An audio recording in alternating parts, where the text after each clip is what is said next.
शपथ लेडीज वाटत. मित्रांनो, आज आलोय आपण पात्र बनायला. निवृत्ती ज्ञानेश्वर सोपान आणि मुक्ताबाई. आशू अनावत होता. पात्र शोभण्यासाठी सर्व दिसत होती अगदी.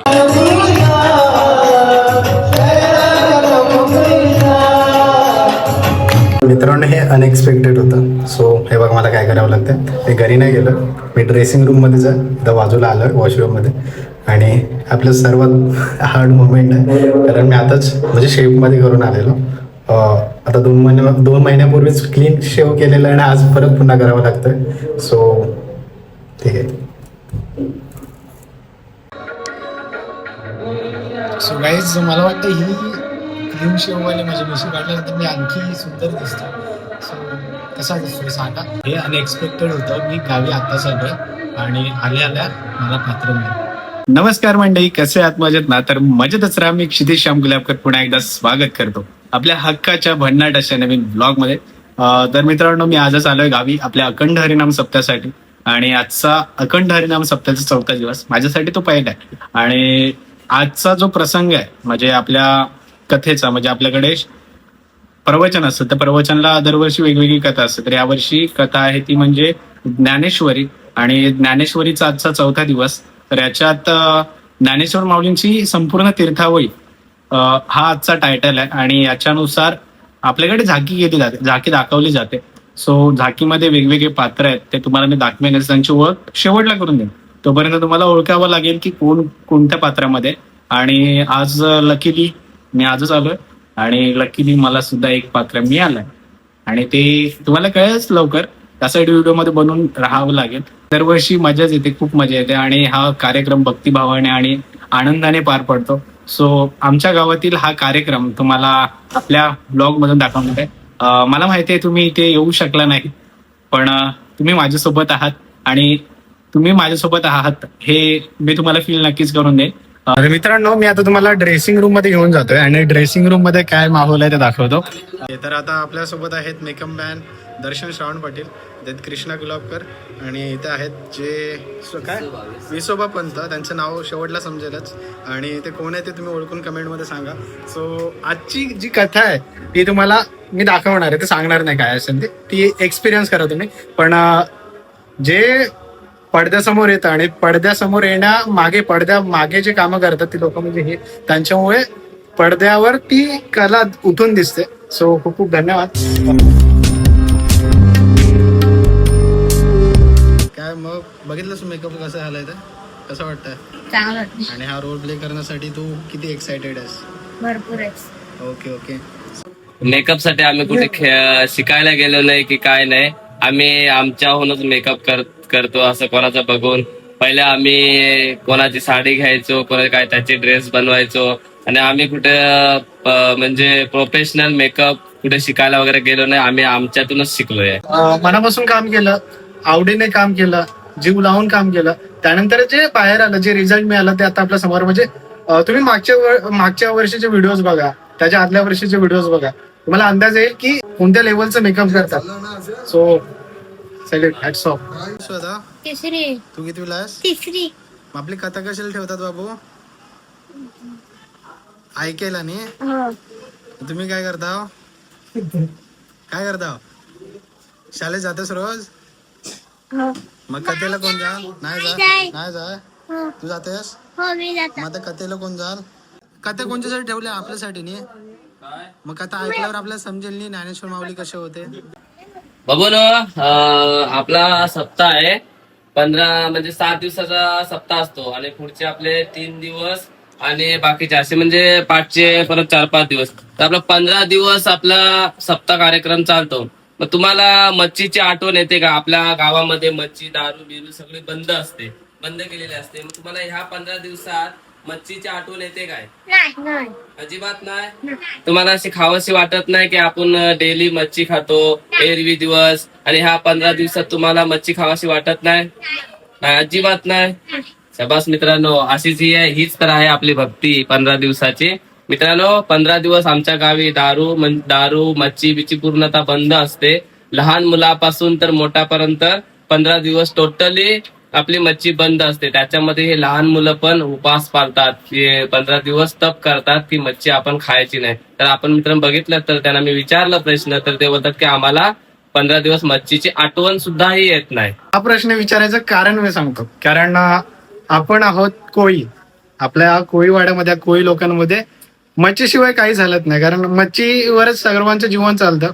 आणि म्हणजे महिन्यातून म्हणजे दररोज मच्छी खाल्ली जाते. आणि मच्छीशिवाय जीव म्हणजे जगणंच मुश्किल आहे. आणि पण या सप्त्यामध्ये, या 15 दिवसामध्ये मच्छी खायचं सोडा, मच्छी मारत पण नाही, मच्छी पकडायला कोण जात पण नाही. म्हणजे विचार करू शकता तुम्ही, 15 दिवस फक्त देवाच्या चरणी देवाचं नामस्मरण करत देवाची भक्ती म्हणजे देवाच्या भक्तीत तल्लीन होतात. हेच खरी भक्ती. आणि लहान मुलं सुद्धा हा उपवास तप करतात. मला सांगा आता देवलात आपण आलो, देव कोण आहे हे समजायला पाहिजे ना आपल्याला. शाळेत कसे जातो आपण, अभ्यास करू बरोबर. मग अभ्यासात कुठले विषय आहेत ते माहिती पाहिजे ना आपल्याला. माझ्या देवलात आला, देवाचे कोण कोण भक्त होते, कुठले देव आहेत ते माहिती पाहिजे ना आपल्या. देवाने काय काय केलं ते. मग उद्या तुम्हाला कोणी प्रश्न विचारला देवाने काय केलं आणि देवाची लीला काय, मग काय सांगशील तुम्ही. आम्ही पात्र बघू गेलेला, हा पात्र दिसतील नंतर सगळ्यांना पात्र दिसतील ना.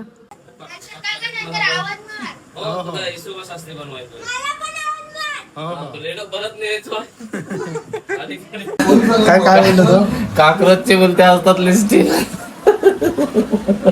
मित्रांनो पांड्याला ना लिपस्टिक लावत होता. आता तू नाहीच बोलताय आणि लावल्यानंतर बोलतो की कॉक्रोच पासून बनवलेलं असतात. कोणी सांगितलं तुला. व्हिडिओ बघितलेलीस. ओके, पूर्ण दाखवलेली प्रोसिजर त्याने. आयुष्यात पहिल्यांदा लिपस्टिक लावतो. अजून लावायचे नको नॉर्मल. मी असं म्हणतो, हे असं मग करायला लागतं. बरोबर आहे. आयुष्य पण लेडीज वाटत. अरे काय मित्रांनो, पहिल्यांदा लिपस्टिक लावली आणि असं यार. ठीक आहे चलो, कभी कभी कुछ पाने के लिए कभी कभी कुछ होना पड़ता है. ठीक आहे. काय रे, काय तुमचं काय. आज आलोय आपण पात्र बनायला. आणि हा आपला पटी नाव मित्रांनो. आता माझा काका मला मेकअप करतोय, तर बघू शकता तुम्ही पात्र झाले तर तुम्हाला याबद्दल काय वाटतंय. की नाही जावं असं वाटतंय. त्यावेळेला आपण नव्हतो, पण हा प्रसंग आपल्या ग्रामस्थांनी ठेवलेला आहे. आणि ते पण पूज्य हरिभक्त परायण आपले निरंजन भाईजी सारख्या माणसाचे होतात. आशू अनावर होतात. ते आठवण आल्यावर खरोखर त्यावेळेला त्यांचे आभार कोणत्या शब्दात म्हणजे ऋण कोणत्या शब्द व्यक्त करावे हे शब्द अपुरे आहेत. तर मित्रांनो आपण आता ऐकलं त्यांच्या ते काय बोलत होत्या. हा माझा वर्गाचा मित्र आहे. समोर तुला काय वाटतं पात्र झाले. चांगला वाटतं, छान दिसतोय. हा शाबाश. आता असे थापतात नाही भाकरे, असे शेकतात, असे कर. ज्ञानेश्वर माऊलींच्या पाठीवर मुक्ताई चपात्या म्हणजे भाकरे भाजते. तो सीन दाखवण्यासाठी त्याची पाठ रंगवली जाते. म्हणजे ते तुम्हाला दाखवतो मी. हे बघा,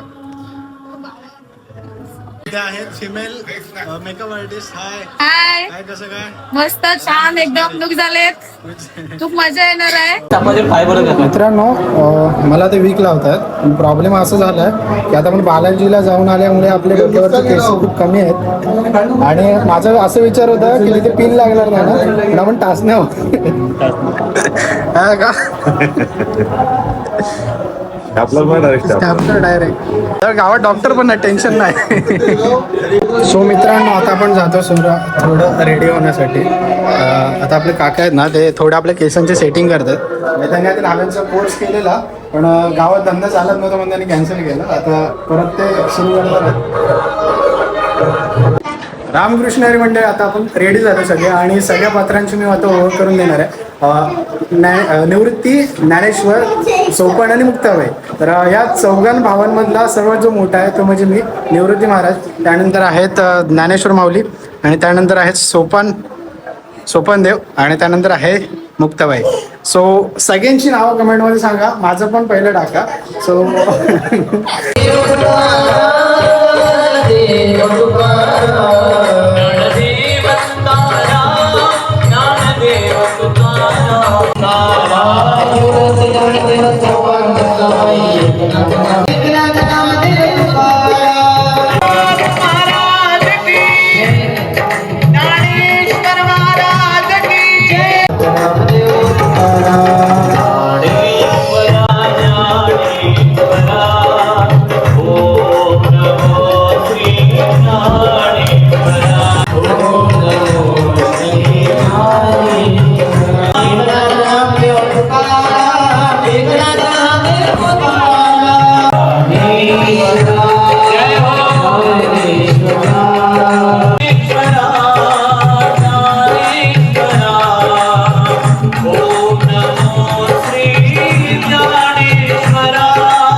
त्यांना या व्यासपीठावरून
मुक्ताईने जे ज्ञानेश्वरांच्या पाठी जे मांडे जे हे केले ते आम्हाला खूप इमोशनल वाटलं की आम्ही खूप रडत होतो. मी तर अक्षरशः रडत होतो. आणि ज्याने पात्र केलं नाहीत, ज्याने पात्र केले तिथे म्हणजे स्टेजवर जाऊन ते तर अक्षरशः रडत होते. जे विसोबा पंत यांनी जे कॅरेक्टर केलं होता कृष्णदादा पाटील ते तर अक्षरशः रडत होते. ते मुक्ताईच्या ज्या फाट्या अशा म्हणजे मुक्ताईच्या जे हे होतं खापर ते फोडल्यानंतर म्हणजे तिथे जेव्हा ज्ञानोबा माऊली, निवृत्ती महाराज आणि सोपान मुक्ताबाई हे मांड्या खात होते तेव्हा त्यांच्या नशिबात तेही त्यांना मिळालं नाही खाण्यासाठी.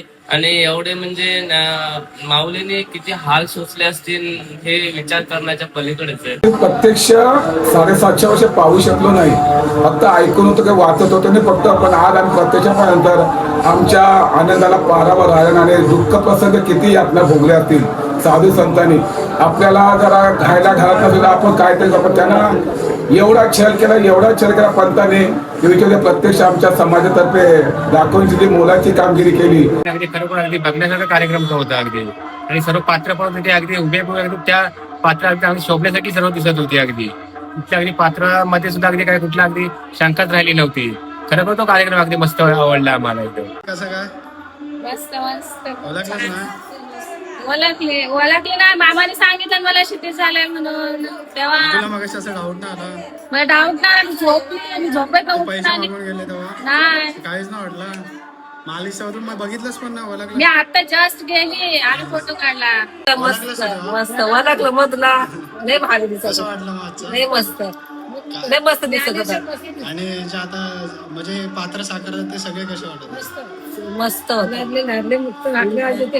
आणि मस्त एकदम यांचे सगळे दिसत होते एकदम गोलचे लय भारी कसं माहितीये म्हणजे आम्ही चौघा पण होतो नी असे म्हणजे सख्खे भाऊच वाटत होते. सगळ्यांचे चेहरे मॅच होत होते. आजची भावकथा खरंच मनाला भावली आणि मी स्वतः ते फील केलं. सुरुवातीला मला वाटलेलं की अरे काय करायचं, जाऊन तो उभं राहायचं फक्त. आणि याच्या आधी मी प्ले केलेले ते म्हणजे माझं नशीबच होतं. तेव्हा मला इम्प्रोव्हायझेशन वगैरे होतं त्याच्यामध्ये, त्यामुळे करायला अजून इंटरेस्ट होतं. पण याच्यामध्ये चमत्कार बघा कसं आलं. आधी दुसऱ्या मुलाला ठरलेला, तो नाहीच म्हणत होता शेवटपर्यंत. आणि मी आजच गावामध्ये आलो. आज गावामध्ये आल्यानंतर मी ड्रेसिंग रूम मध्ये गेलो आणि दादा बोलतो नाही तू फिक्स तू यायचं लगेच क्लीन शेव करून आणि तुला तो व्हायचं. सो डायरेक्टली झालो. आणि जेव्हा मी माझ्या मस्तीमध्येच होतो, ती मस्ती फक्त ड्रेसिंग रूम मध्ये होती. आणि जसं आम्ही ड्रेसिंग रूमच्या बाहेर पडलो तसंच त्या कॅरेक्टरमध्ये घुसून गेलो. मला कळलंच नाही. म्हणजे मी ते फील करत होतो की त्या काळामध्ये ज्ञानेश्वर माऊलींवर, मुक्ताईवर, सोपानदेववर आणि निवृत्ती महाराजांवर कसे हाल म्हणजे त्यांनी कसे हाल सोसले असतील. इथे राहून जे आता कृष्णा काका जे ते पंतांचं कॅरेक्टर केलं ते असे म्हणजे त्याचे ओरिजिनलच वाटत होते की आता बस हद्द पार झाली, आता थांबवावं त्यांना. पण निवृत्ती महाराज हे शांत स्वभावाचे होते, त्यामुळे त्यांनी फक्त ज्ञानेश्वर माऊलींच्या खांद्यावर हात ठेवला की शांत राहा, आपल्याला शांत राहायचं, हाच आपला मार्ग आहे. सो कसा होता ब्लॉग नक्कीच सांगा. व्हिडिओ आवडला असेल लाईक करा, सबस्क्राईब करा आणि शेअर करायला विसरू नका. आणि सॉरी याबद्दल की मी कॅरेक्टरमध्ये होतो त्यामुळे मला आतमध्ये प्रवचनाला जाता आलं नाही. डायरेक्टली मी फक्त झाकीच्या वेळेस गेलो. सो कसा होता ब्लॉग नक्कीच सांगा. आणि तुम्हाला असं जाणवलं असेल की तुम्ही पण माझ्यासोबत आहात तर एक कमेंट नक्की लिहा. रामकृष्ण एक कमेंट नक्की लिहा. सो नक्कीच बाय. पुन्हा मिळत अशाच काही खास ब्लॉग मध्ये म्हणजे घेतो राजा टाटा बाय. गणपती बाप्पा मोरया, राधाकृष्ण भगवान की जय.